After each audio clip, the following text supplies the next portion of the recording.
हमारे YouTube channel में आपका स्वागत है। अब सबको लगेगी केमिस्ट्री आसान। हेलो स्टूडेंट्स, तो आज मैं अपनी इस वीडियो में आपको चैप्टर नंबर 7 में आगे के कुछ पॉइंट्स क्लियर करूंगा और आपको ये बताऊंगा कि उन पॉइंट से किस तरीके से क्वेश्चंस आते हैं। और ये जो हिंदी मीडियम के बच्चे हैं, यूपी बोर्ड के बच्चे हैं और यूके में उत्तराखंड में जो बच्चे आ जाते हैं उनके लिए भी, राजस्थान बोर्ड में जो है उनके लिए बहुत इंपॉर्टेंट पॉइंट है। तो मैं आपको बता दूं कि मैंने इससे पहले नाइट्रिक अम्ल के बारे में और ये भूरी वलय परीक्षण जिसे ब्राउन रिंग टेस्ट कहते हैं, ये सारे के सारे HNO3 का स्ट्रक्चर, ये सारे के सारे मैं आपको करवा चुका हूं।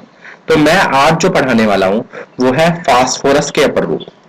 नाइट्रोजन फैमिली चल रही है, नाइट्रोजन, फास्फोरस, आर्सेनिक, ये सब जो है उसी समूह के जो तत्व हैं, उन तत्वों में जो फास्फोरस है उसकी एक अलग इंपॉर्टेंस है और उसी इंपॉर्टेंस की वजह से आपको जो है ये अपने आसपास की जिंदगी में भी देखने के लिए मिल सकता है। तो मैं अगर आपको बताऊं इंपॉर्टेंस में, तो आप अगर माचिस की तिल्ली जिसे मैच बॉक्स कहते हैं उसकी एक छोटी सी स्पॉक को लेंगे तो आप उसमें भी देखेंगे कि वो जो आगे जो ब्लैक कलर का जो लगा होता है वो भी फास्फोरस का ही एक अपर रूप है। तो इस वीडियो में मैं आपको फास्फोरस के अपर रूप के बारे में ही बताऊंगा। तो मैं आपको शुरू करता हूं कि फास्फोरस के अपर रूप। तो सबसे पहले जो है श्वेत फास्फोरस दे रखा है इन्होंने, लाल फास्फोरस और काला फास्फोरस। तो फास्फोरस के इन्होंने 3 अपर रूप बताए हैं। उन 3 अपर रूप के इन्होंने कुछ रासायनिक गुणधर्म, कुछ भौतिक गुणधर्म, उनके बारे में भी जो है एक्सप्लेन करा है। तो मैं आपको शुरू करता हूं बिल्कुल श्वेत फास्फोरस से कि श्वेत फास्फोरस क्या है। तो बेसिकली अगर मैं बात करूं श्वेत फास्फोरस की, तो ये एक फास्फोरस का अपर रूप है। फास्फोरस का अपर रूप होने की वजह से इसमें कुछ इन्होंने गुणधर्म दे रखे हैं। मैं आपको बता दूं कि ये बहुत ज्यादा इंपॉर्टेंट है, बहुत पूछा जाता है। तो फास्फोरस के बारे में पढ़ते हैं। एक परभासी श्वेत मोमी ठोस है। तो ये एक ठोस मोम की तरह दिखने वाला जो है एक एलिमेंट है, तत्व है, उसकी बात कर रहे हैं। यह विषैला है, जल में अविलेय है, परंतु कार्बन डाइसल्फाइड में विलेय होता है। जल में यह अविलेय है और कार्बन डाइसल्फाइड में यह विलेय है, तथा अंधेरे में दीप्त होता है। अंधेरे में दीप्त से मतलब है कि अगर आप ये अंधेरे में देखेंगे तो ये चमक रहा होगा। अक्रिय वायुमंडल में यह उबलते हुए NaOH विलयन से घुलकर PH3 देता है। तो अक्रिय अगर वातावरण आपने क्रिएट कर रखा है, बना रखा है, तो उस वायुमंडल में ये उबलते हुए NaOH के साथ अभिक्रिया करके PH3 देता है। इसके PH3 के बारे में भी पढ़ेंगे। तो देखिए reaction, P4 3NaOH 3H2O PH3 3NaH, sodium हाइपोफॉस्फाइड, NaH2PO2, ये है सोडियम हाइपोफॉस्फाइड। तो इसकी बात कर रहा है वो कि अगर आप अक्रिय वातावरण की बात करें और उसमें उबलते हुए NaOH में आप इसकी अभिक्रिया करा दें तो आपको सोडियम हाइपोफॉस्फाइड मिलता है। दूसरी बात, आपको थोड़ा थोड़ा ये भी याद रखना होगा कि एक परभासी श्वेत मोमी ठोस है जो विषैला है, जल में अविलेय है, परंतु कार्बन डाइसल्फाइड में ये विलेय है और अंधेरे में आपको क्या है, ये दिखाई देता है और चमकता हुआ दिखाई देता है। आगे चलते हैं।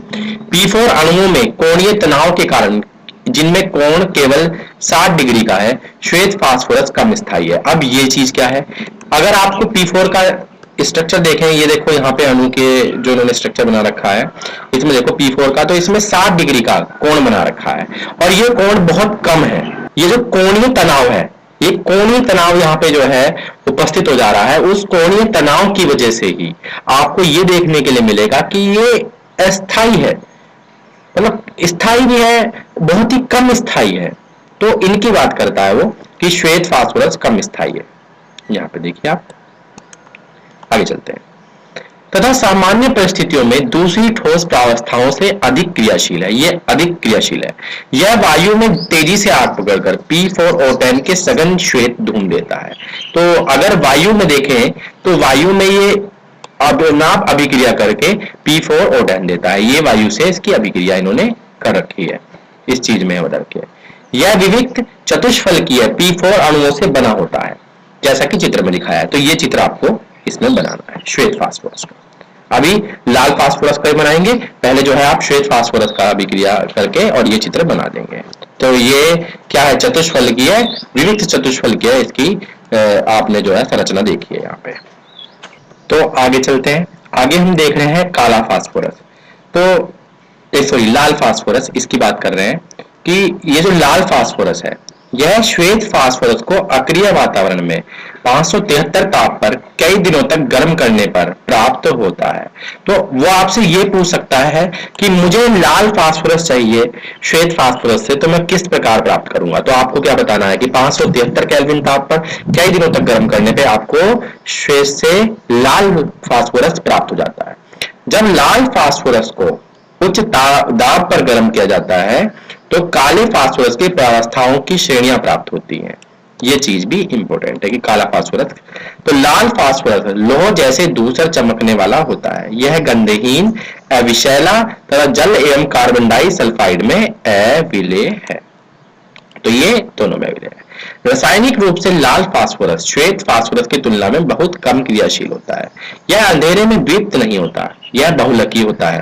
तो ये चीज आप ध्यान रखते हैं, ये अंधेरे में दीप्त नहीं होता, ये बहुलकी होता है। बहुलकी से जो मतलब है कि ये P4 का बहुत सारा समूह आगे जुड़ता चला जाता है, जिसे बहुलक बोलते हैं, इंग्लिश में बोलते हैं पॉलीमर, जिसमें P4 चतुष्फलक श्रृंखला के रूप में एक दूसरे से जुड़े रहते हैं, जैसा कि चित्र 7.3 में दिया गया है। तो ये चीज जो आपको दिखाई दे रहा है ये है लाल फास्फोरस का। आपको इसे बिल्कुल बनाना है, बहुत इंपॉर्टेंट है। पूछ लेता है कि P4 की संरचना कैसी होती है, तो P4 की कैसी होती है, चतुष्फलक। और अगर मैं बात करूं लाल फास्फोरस की, तो आपको बताना है कि P4 चतुष्फलक श्रृंखला आपको यहाँ पे दिखाई देती है। ठीक है, आगे चलते हैं। लाल फास्फोरस, काले फास्फोरस के दो रूप होते हैं, क्योंकि ऊपर आपने पढ़ा कि लाल फास्फोरस को अगर हम उच्च दाब पे और इनमें गर्म करते हैं तो आपको दो प्रावस्थाएं मिलती हैं। तो वे प्रावस्थाएं की बात कर रहा है कि अल्फा काला फास्फोरस और बीटा काला फास्फोरस। तो काले फास्फोरस की कितनी प्रावस्थाएं होती हैं, दो। पूछा जा सकता है, बिल्कुल आता है।